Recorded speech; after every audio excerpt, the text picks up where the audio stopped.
Pode ir, Bruno. Posso? Bom, boa noite a todos. É recorrente, eu estou aqui novamente para falar do assunto arbitragem. Eu queria entender da comissão de arbitragem, do VAR e do árbitro qual o motivo da expulsão do Gabriel. Se quem esgana e agride o Gabriel é o Nino, o Gabriel mantém os braços para baixo, não revida a agressão, e a gente queria entender, ouvir o áudio do VAR, do árbitro e da comissão de arbitragem, o motivo da expulsão do Gabriel, que a gente julga completamente errada, se quem cometeu a agressão foi o Nino. Obrigado, boa noite. É isso. Obrigado, Bruno. Pode vir, César, por favor. Vamos lá, gente, perguntas.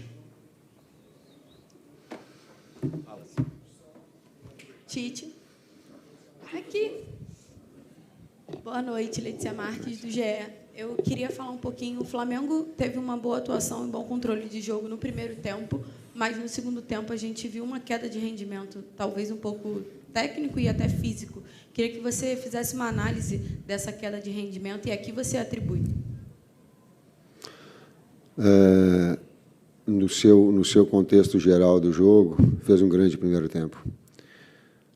Um grande primeiro tempo.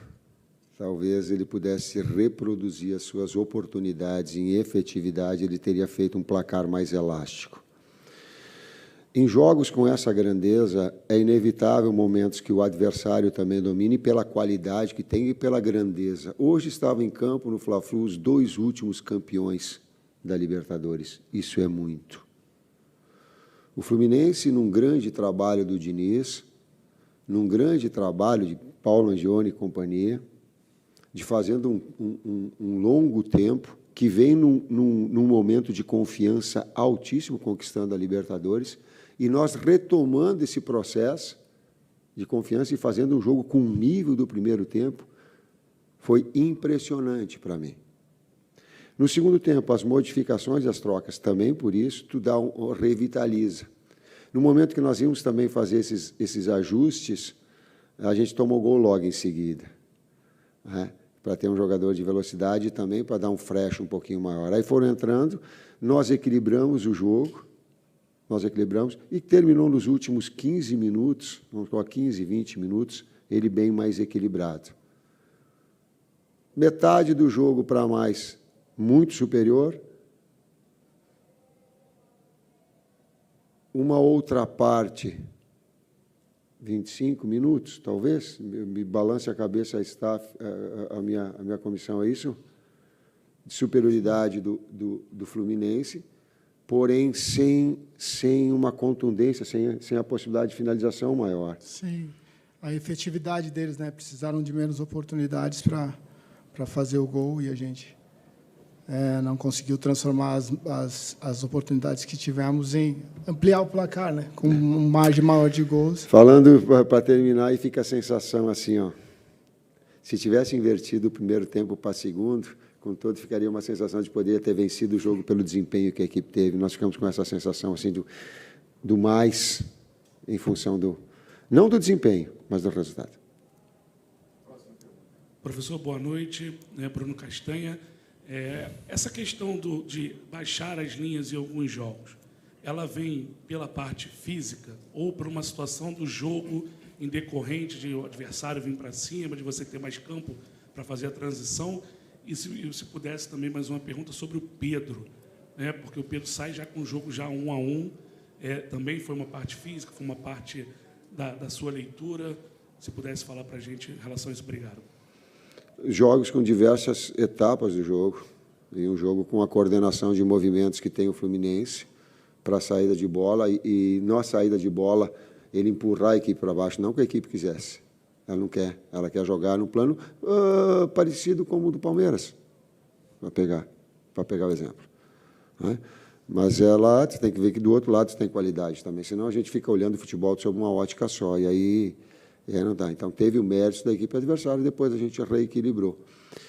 Nesse reequilibrar, a gente precisava ter um time mais fresh também. Eu tenho um jogador com a qualidade do Gabi, eu tenho um jogador com a qualidade do BH, tem jogadores com a qualidade. Eu tenho que estar até para tu ter velocidade, porque eles estavam se expondo e tendo a possibilidade também de jogada no espaço. Pedro mais pivô, e tem feito bons jogos, mas tu tens a condição também de usar todo o material humano que possa ser possível, no caso, Gabi, BH, Everton Ribeiro.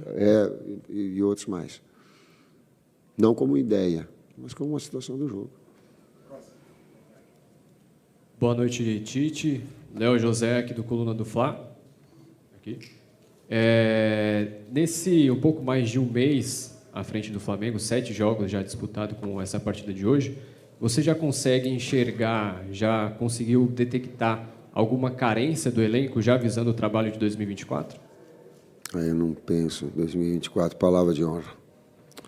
2024 só vai surgir, só vai ser planejado a partir da realidade de 2023. Senão a gente vai estar sempre procurando os jogos, os treinamentos, as situações. No final, eu tenho a condição de te dar uma resposta mais coerente, mais justa, com mais discernimento. Agora, nós temos quantos jogos ainda? 6 jogos. Nós estamos a 7, temos 7? Não? 5 jogos. Tem mais 5, nós temos 7, foi o 7º jogo. Então, no final, eu te prometo, vou ter uma condição melhor. Oi, Tite, oi, César. Tudo bem? Boa noite, David Sharp, do Antenados na Jogada. Eu queria perguntar para vocês em relação aos laterais, porque no trabalho da seleção brasileira, eu não falo só na Copa do Mundo, tiveram muitas críticas pela maneira com que vocês usavam os laterais que vocês chamavam de construtores e que muita gente encarava como defensivos, que laterais que não apoiavam tanto. Vocês começaram com Wesley e com Ayrton e hoje colocaram o Felipe Luiz e o Mateuzinho que vem bem, já vem jogando bem há um tempo, mas os dois não passaram tanto, né? E até te perguntar por que não a troca do Felipe Luiz no segundo tempo e o que você pensa realmente do jogo dos laterais, do apoio dos laterais ao ataque, até diferente do que começou nos primeiros jogos. Obrigado. Depende do adversário. Todo o nosso trabalho, a estrutura nossa, né, de construção, como você disse, usando os laterais por dentro, depende muito também do adversário, das forças, né, e da vulnerabilidade do adversário. Então, para esse jogo, né, nós entendíamos que, como tínhamos 2 externos, se você coloca um lateral que ultrapassa também, muitas vezes os 2 ocuparão o mesmo espaço de campo, em termos de amplitude. Então, por isso, e também, né, pela uma das forças do Fluminense são contra-ataques, né, com jogadores... Alô, com jogadores de impacto nesse setor ofensivo, pelas laterais do campo. Então, por isso, nós, respeitando o adversário também, nós deixamos a construção mais para os jogadores de meio campo, né? Os laterais serviam muitas vezes de apoio, ou então quando um externo tinha uma ação interna para dar amplitude. Mas são, assim, no caso, Ayrton e o Wesley, são jogadores assim, que dispensam comentários em termos da qualidade técnica deles, e são jogadores que iremos utilizar com certeza aí durante esses próximos 5 jogos, né, até o final da competição. Só um complemento, dá uma olhada quando tu tiveres, estou falando de boa, assim, na parte da fase ofensiva, tu vai ver quem vai trabalhar dentro do campo adversário junto com a Arrascaeta, tu vai ter um pouquinho mais da sensação do equilíbrio que a equipe dá e que ela sustenta, porque ela dá uma liberdade de Gerson criativo maior para que um outro venha por dentro. Então, tu pode fazer alternativas disso. Com o segundo meio-campista que joga dentro criativo do campo adversário, ela te dá naquilo que é a ideia de ter um ponto de equilíbrio de equipe.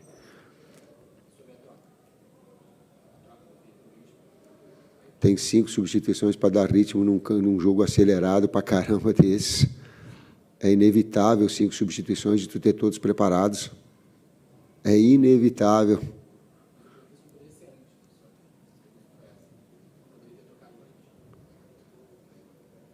O C, se tu disser para mim o C, antes eu faço o C, nós tivéssemos feito o primeiro tempo, C, nós tivéssemos feito o segundo gol, se a bola no poste não vai, se o... Aí, condicional é difícil, né? Tite aqui. Boa noite, Tite. Boa noite, César. Marcos Martins, do canal da QSRN. Você citou, Tite, um período de superioridade do Fluminense no jogo. Eu queria que você avaliasse se essa queda do Flamengo tem relação com a parte física, com o aspecto físico da equipe. E também como anda essa questão da preparação física do Flamengo. É óbvio que você assumiu, né, junto com o Fábio, há pouquíssimo tempo. Né? Como é que anda essa parte física do Flamengo? Eu gostaria que o Fábio respondesse isso, e eu não gosto de transferir e falar de trabalhos dos outros. Eticamente, não é. O que a gente tem que fazer é ajustar, e sabemos das dificuldades, das adversidades todas, é o nosso jeito de imprimir ritmo, como colocou. Eu estou gaguejando para dizer que eu não quero falar disso daí. Pronto. Não quero falar. Não quero ser antiético, não me sinto bem. Não me sinto bem. Tite, César, boa noite. No primeiro tempo, eu percebi também uma contribuição muito grande da dupla de volantes do Flamengo. Tanto que o gol saiu do pé do Eric Pulgar, no passe para o Arrascaeta, e o Gerson também tendo uma participação, uma movimentação muito importante, jogando um pouco mais interno, né? E melhorando substancialmente a saída de bola.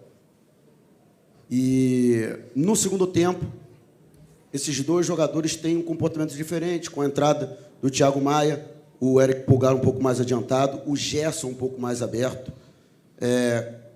Qual foi a maior dificuldade, Tite, para você conseguir manter o padrão que o Flamengo tinha nesse primeiro tempo, que talvez tenha dado essa impressão tão grande, você que mencionou que ficou impressionado com o poderio do Flamengo no primeiro tempo, mas que, lamentavelmente, não foi mantido na segunda etapa. E, César, nós temos diversos jogadores hoje no banco do Flamengo que já foram titulares absolutos, né? Você foi um grande jogador. E como trabalhar essa questão, né? Porque tem a questão física, tem a questão clínica que atrapalha, mas também tem a confiança. E a impressão que a gente tem é que alguns desses jogadores estão sem confiança. Bom, nós temos um elenco, sim, qualificado, as reposições são à altura. Confesso que ainda em processo de conhecimento, né, de alguns atletas, do que eles podem, daquilo que a gente viu pela TV ou em jogos e do dia a dia, daquilo que nós podemos extrair deles, né?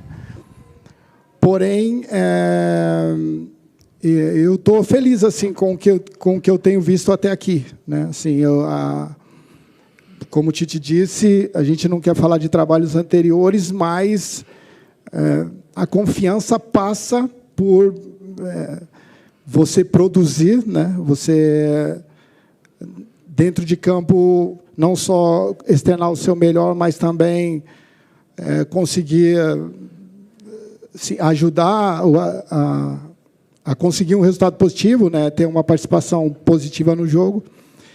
E essa confiança, a gente vê que o Flamengo vem de um ano assim, com algumas adversidades, sem conseguir. O Flamengo é uma equipe que, pelo histórico todo, né, já inicia o ano, na grande maioria das vezes, candidata a títulos, né, concorrendo a títulos, e isso, quando isso não vem, tem um todo aí que a gente acaba absorvendo. Porém, a gente vem trabalhando, a gente vem no dia a dia, né, interagindo com esses atletas para que eles possam assim, externar o seu melhor, né, recuperar o seu melhor e nos ajudar. Foi um grande jogo. Às vezes a gente tem que olhar para um lado, olha para o outro. Foi um grande jogo, cara. Jogaço. Foi um jogaço. Joguinho de alto nível. Jogo de alto nível, os dois últimos campeões de Libertadores. A gente ficava, pô, teve o primeiro tempo que atropelou, mas por que teve no segundo? Porque no outro lado tem outro campeão da Libertadores. Jogaço. Jogaço, digno. Talvez só retirar as expulsões. Competitividade, qualidade técnica, tirou dois jogadores agressivos de lado, e aí tu fizeste uma resposta, como é que tu faz construção? Vai sobrepor ponta com lateral? Vai ocupar o mesmo espaço? Não tem? Um constrói e outro tem. E nós temos 2 flechas do lado. Aí levou vantagem. Aí no segundo tempo vem, troca um volante para ter uma saída de bola melhor, aí ganha espaço, mas aí a gente consegue neutralizar. Pô, não deu, mas faz o gol. Eu acho que o Rossi fez mais uma defesa. Sim. Sabe? Então, um jogaço, a gente olhar... Claro que nós ficamos no contexto todo. Claro que eu estou chateado. Claro que eu fico com a sensação de poder ter feito no jogo, ter feito mais. Claro que a efetividade conta no jogo. Por exemplo, contra o Palmeiras, a gente teve 3 oportunidades, das 3 primeiras que a gente teve, a gente fez 2. Hoje, no primeiro tempo, a gente fez 4, 5 reais, bola no pau. É isso, gente. Muito obrigado. Não sei se o César quer fazer um complemento. César vai fazer um... Aqui é o César. Cabelo... Mais ou menos. Ali. Bom, é isso tudo mesmo que o Tite disse, né? É um pouco de tudo, não dá para você desconectar. São todos esses fatores que contribuem, né, para que uma equipe seja campeã, e concordo com o Tite. É um dos campeonatos mais emocionantes, podemos dizer assim, né, com tantas probabilidades aí para títulos e também ainda algumas incertezas, né, sobre o descenso. Esperamos aí que a gente possa estar brigando até o final. Tá aí, Emerson. Finalizada a entrevista coletiva do